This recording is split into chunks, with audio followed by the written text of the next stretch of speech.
2015 চনত কেন্দ্ৰীয় চৰকাৰে নাৰী সবলীকৰণৰ এক মহান লক্ষ্য আগত ৰাখি আৰম্ভ কৰিছিল সুকন্যা সমৃদ্ধি যোজনা আঁচনিখন। আৰু এই আঁচনিৰ অধীনত প্ৰতিজন পিতৃয়ে নিজৰ কন্যাৰ নামত ধন বিনিয়োগ কৰি কন্যাৰ উচ্চ শিক্ষাৰ বিবাহৰ খৰচ সহজে বহন কৰাৰ ক্ষেত্ৰত এক যুগান্তকাৰী ভূমিকা গ্ৰহণ কৰি আহিছে।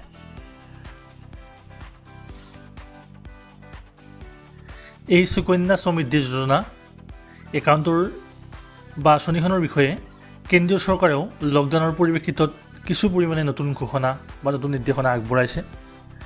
এই আঁচনিখনৰ সবিশেষ আলোচনা কৰিবৰ কাৰণে মই বিশ্বজিতে ৰামধেনু মাল্টিমিডিয়ালৈ আপোনালোক সকলোকে স্বাগতম জনাইছোঁ।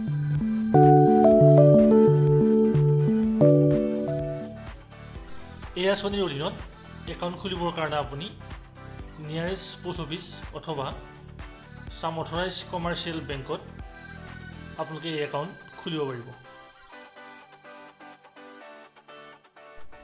এই একাউণ্টত পইচাৰ থবৰ কাৰণে আমাৰ সৰ্বোচ্চ সীমা আছে 1.5 লাখ টকা আৰু সৰ্বনিম্ন 250 টকা বছৰি আমি থৈ যাব লাগিব। এই একাউণ্ট খোলাৰ পৰা প্ৰায় 15 বছৰ পইচাৰ আমি থ'ব লাগিব আৰু তাৰ 6 বছৰ পাছত 21 বছৰ পাছত ইয়াৰ মেচিউৰিটি লাভ কৰিব। এইখিনিতে আৰু এটা কথা উল্লেখ কৰাটো ভাল যে যেতিয়াই ছোৱালীগৰাকীৰ বা কন্যা সন্তানটোৰ 18 বছৰ সম্পূৰ্ণ হ'ব তেতিয়া তেওঁ জমা হোৱাৰ 50% পইচাৰ তেওঁ নিজৰ উচ্চ শিক্ষাৰ কাৰণে তেওঁ উদ্যোগ কৰিব পাৰিব। এই আঁচনিয়ে চৰকাৰী কৰ্মচাৰীসকলক টেক্স বেনিফিট দিব। মোটামুটি 1.5 লাখ টকালৈ টেক্স এক্সেমশ্যনৰ সুবিধা এই আঁচনিয়ে প্ৰদান কৰিছে।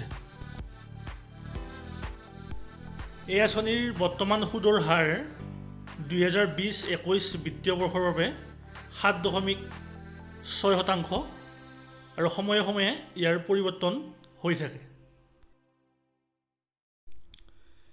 এই একাউণ্ট ভাৰতবৰ্ষৰ যিকোনো ঠাইলৈ